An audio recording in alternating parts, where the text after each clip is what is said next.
जो फर्स्ट पहला चरण था वो पूरा हो चुका है। अब प्रधानमंत्री मोदी नए संसद भवन से बाहर आए और शायद हो सकता है अब पुराने संसद भवन की तरफ वहां पे जा रहे हो सकता है अब एक नया प्रक्रिया, नया कार्यक्रम वहां पे देखने को मिल रहा है। ये भी कहा जा रहा है कि शॉर्ट जो है फिल्म दिखाई जाएगी, राष्ट्रपति का संबोधन भी उसमें होगा, उपराष्ट्रपति का संबोधन भी उसमें होगा। लेकिन ये तस्वीर जो हम आपके टीवी स्क्रीन पे दिखा रहे हैं ये बहुत महत्वपूर्ण है। एक नई परंपरा, एक नया शुरुआत आज देश के इतिहास में, देश के राजनीतिक इतिहास में, भारत के इतिहास में शुरू हो गई है कि जहां पर लोकसभा स्पीकर बैठेंगे वहां पर सेंगोल यानी राजदंड लगा होगा, जो हमेशा यह संदेश देता रहेगा कि इस देश में जो शासन होगा वो धर्म से होगा, संविधान से होगा, कानून से होगा। शर्मा साहब, बिल्कुल आपने सही कहा कि आज एक ये नया इतिहास के हम लोग साक्षी हैं और मुझे लगता है हम सब लोग बहुत ही भाग्यवान हैं कि हम ऐसे पल के साक्षी हो पाए जो कि सदियों में कभी आता है। और ये आज वैसा ही पल है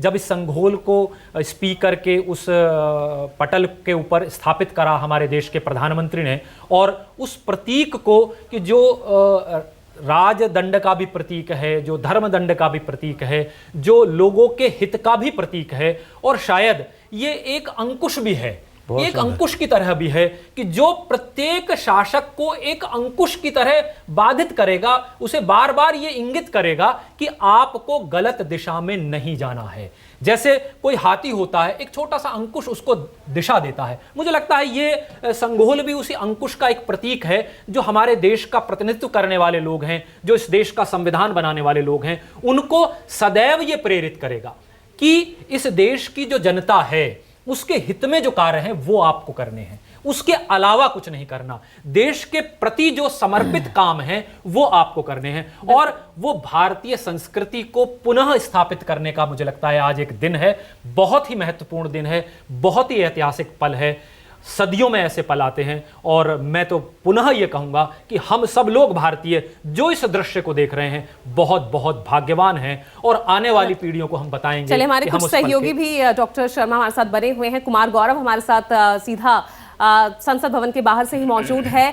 कुमार गौरव, अभी फिलहाल क्या चल रहा है, क्योंकि तस्वीरें हम लगातार देख रहे हैं और अपने दर्शकों को भी दिखा रहे हैं कि किस तरह से इस कार्यक्रम की शुरुआत हुई। सुबह करीब 7:30 बजे कार्यक्रम की शुरुआत हुई थी पूरे वैदिक मंत्रोच्चारण के साथ। ठीक है, कुमार गौरव के साथ हम जाएंगे। थोड़ा सा ऑडियो की दिक्कत हो रही है, लेकिन राय साहब आपसे जानना चाहूंगा क्योंकि बहुत महत्वपूर्ण हो जाता है। अभी प्रधानमंत्री मोदी ने वहां पर हवन पूजा कार्यक्रम किया, लेकिन अब वो पुरानी संसद की तरफ गए हैं।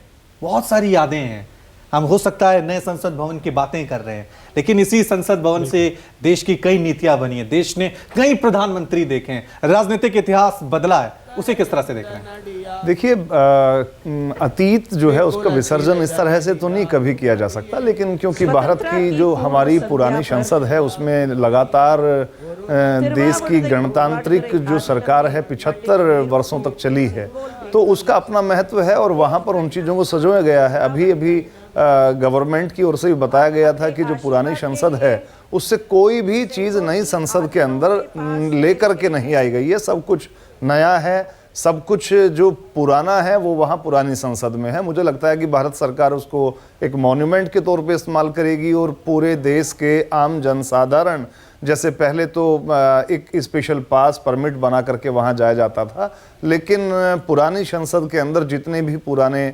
दस्तावेज हैं, पुरानी चीज़ें हैं, वहाँ पर उसको एक आर्काइव की तरह रखा जाएगा और भारत की जो सरकार है अपनी सांस्कृतिक विरासत को बनाएगी। जी, मेरे सहयोगी भी मेरे साथ जुड़ गए हैं। कुमार गौरव, पहले चरण का संपन्न हो चुका है, पहला चरण समारोह का।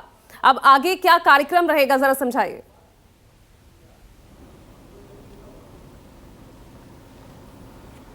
देखिए, बिल्कुल पहला चरण पूरा हो गया है और देश को आप एक तरह से टेक्निकली अब कह सकते हैं कि नया संसद मिल गया है। आत्मनिर्भर भारत की आज़ादी के बाद अपना स्वदेश निर्मित, वो भी देश में ही बना था, लेकिन जाहिर सी बात है उसका डिज़ाइन, उसका कंसेप्ट वो ब्रिटिश आर्किटेक्टर थे, उनका था, उनके रूलर्स का था। अब नया संसद भवन देश को मिल गया और जाहिर तौर पे अब दूसरा हिस्सा जो इस कार्यक्रम का है 12 बजे के आसपास शुरू होगा।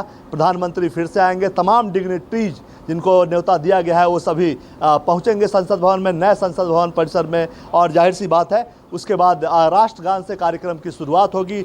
2 लघु फिल्में संसद भवन को कैसे बनाया गया और संसद का इतिहास क्या है, इन चीज़ों को लेकर दिखाया जाएगा।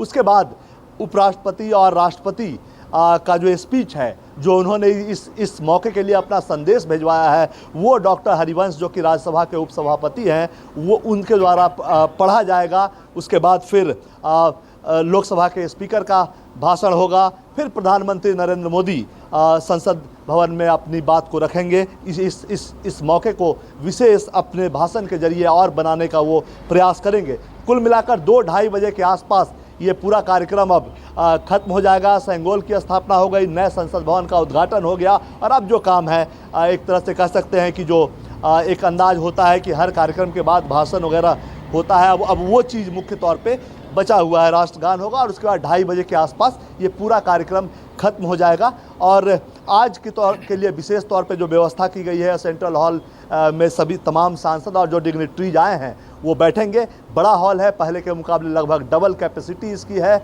और 2 बजे कार्यक्रम खत्म होगा। और एक जो लगातार विवाद चल रहा था संसद भवन के उद्घाटन को लेकर, वो विवाद खत्म होगा। लेकिन हो सकता है जब संसद भवन का मुआयना हो, उसमें क्या तमाम चीज़ें हैं, उसे किस तरह की चीज़ें लगाई गई हैं, किस तरह की कलाकृतियाँ हैं, उसको लेकर फिर आगे कुछ बात आ सकती है। लेकिन अब सवाल यही है कि विपक्ष ने इसका बाइकॉट किया है। अब सत्ता पक्ष के नेता चुटकी लेते हुए ये कहते हैं कि इसके इनॉग्रेशन का तो आप विरोध कर रहे हैं, लेकिन नया जो सत्र होगा वो तो इसी संसद भवन में चलेगा। क्या इसमें भी आप बैठेंगे या कहेंगे कि पुराने संसद में ही बैठकर चर्चा करो, तभी हम संसद की कार्यवाही में भाग लेंगे? तो ये चुटकीले अंदाज में सत्ता पक्ष के लोग अब बोल रहे हैं। लेकिन हाँ, जाहिर तौर पर ऐतिहासिक दिन सिंगोल की ऐतिहासिक दिन है, ऐतिहासिक दिन है, लेकिन